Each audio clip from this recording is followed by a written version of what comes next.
What is up, YouTube? Run and Gun Sports Podcast back here for another video. Today we're going to be going over the Texans off-season review. I'm your co-host, Elliot. Your other co-host is with me, Ellis. Before we get into this, if you enjoy this video, please drop a like, subscribe, turn on notifications, follow us on Instagram and TikTok at Run and Gun Sports. And yeah, let's get into it. So in 2020, the Texans, here's a little brief review. They went 4-12 and they lost 10 games by less than one score, and some good teams in there.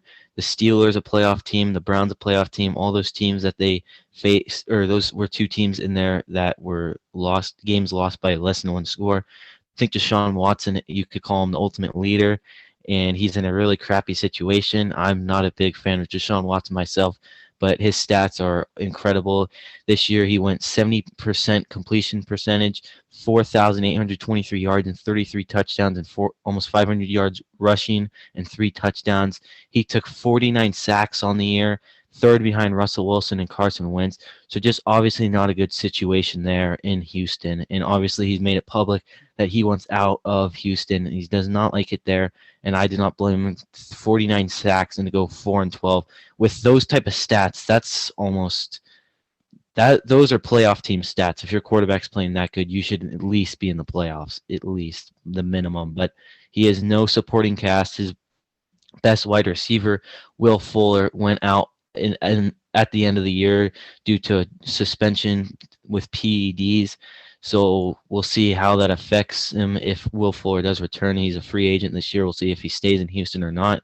I think it honestly depends if Watson stays. If Watson stays, Fuller might stay. If Watson leaves, Fuller will leave. So we'll see. Yeah. So the Texans hired David Coley as their new head coach. He's their fourth. He's their franchise's fourth head coach. Franchise was only made in like 1990 or so. What are your thoughts on this? Honestly, I don't see why they hired him. There's got to be better options out there somewhere. And honestly, I don't give David Cooley more than 3 years. He coached college football for 15 years. He's been coaching in the NFL since 1994. He started out as the Tampa Bay Buccaneers wide receiver coach. I don't understand the hire at all. I give David Cooley less than 3 years. Honestly, the Texans are like in possibly one of the worst spots in the NFL. Personally, they're terrible last year. They don't have a first round pick, and they're negative $13 million in cap space. So you have nothing to work with, and you have nothing to try to work with, and there's nowhere where to go but down, honestly. And if Watson leaves, honestly, I don't know what they'll do and what their record will be, but it's just not going to be a good sign. David Coley coached college football for 15 years. He's been coaching the NFL since 1994. He's a Tampa Bay Buccaneers wide receiver coach, but it's just, we'll see what he can do. Maybe he can pull some free agents in, but with what money is the question. I don't understand how. It's a huge ask and like one of the most challenging jobs right now in the NFL. Definitely.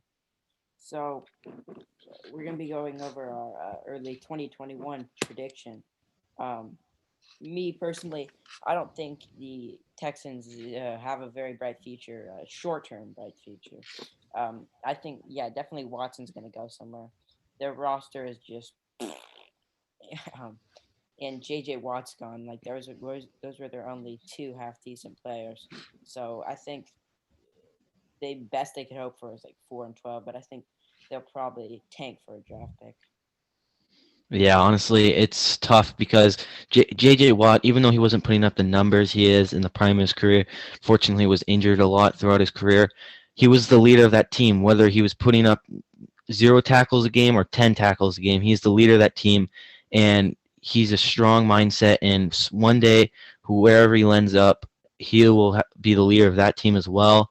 I think the Texans projection for the year, I think the worst they could go is 0-16. I think the best they could do is like 4-12, but I think they'll probably end up winning 3 ball games.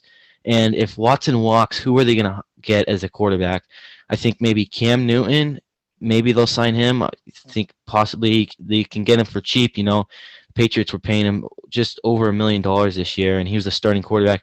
Or will they give A.J. McCarron a chance at quarterback. He's a free agent this year, also the backup for Deshaun Watson. We'll see what happens. Honestly, I don't know what will happen. They have a lot of free agent targets that they should be going after. In my opinion, I think they need to target T.Y. Elton in 2020 at 56 receptions, 762 yards, and 5 touchdowns.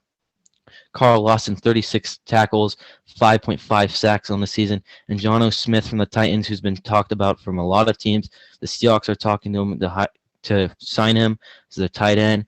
But I think that Jono Smith, Desmond King, Carl Lawson, and T.Y. Hilton, they need to go after those guys. They're not very young, but they have talent, and that's what they need. And if they can get it for cheap, they got to do it. Hmm. Yeah. So their draft picks. I mean, they traded away their draft pick to the Dolphins, which would have been the fourth overall draft pick. So that really hurts. What are your thoughts about that? Yeah, it's tough. The Dolphins are great on one of the greatest situations, really. I mean, 10-6 last year, just very short of making the playoffs. And they have they have 4 of the top 50 picks in the draft this year. And you would expect Yeah. that from a team who is maybe like a 3-win team, but the Dolphins won 10 games last year and they were just short. Tua, I think, will figure it out. I think it's really frustrating that people have such a short leash on him. And I think that the trade talk with Tua and Watson was complete bogus. I did not see that happening at all. But the Texans have 2 people they need to go after in this draft. In the third round, they need to go after Joe Tyron from Washington, 8 sacks in the 2020, and Ambry Thomas from Michigan in 2020, 3 interceptions and 30 tackles in the fourth round. That'd be a great pickup. They're getting them late, and they just got to get players for cheap and with talent. Texans have a few key free agents that they might want to re-sign. Yeah, and they have Will Fuller. Obviously, in 2020, Will Fuller had 53 receptions, 879 yards, and 8 touchdowns. He only played 11 games because of the suspension. A lot of people might think because of the steroids, it might have boosted his play, which is why he was suspended. We'll find out, obviously, next year whether he's in Houston or not. Vernon Hargreaves, the young corner, it's one of their position needs. He's pretty young, and I think they could develop him to be a pretty good corner. And I think that the Texans team needs right now are cornerback, defensive lineman, wide receiver, linebacker, and tight end. And they need to get those positions filled as soon as possible. Yeah, definitely. So that's gonna wrap up our video for today. Next week we're gonna be going over the Titans offseason review. I mean, sorry, the Colts offseason review. They were second place in the AFC South. If you enjoyed this video, please drop a like.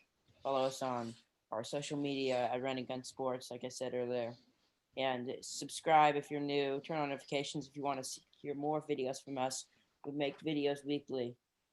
So, yeah, peace out. Thanks.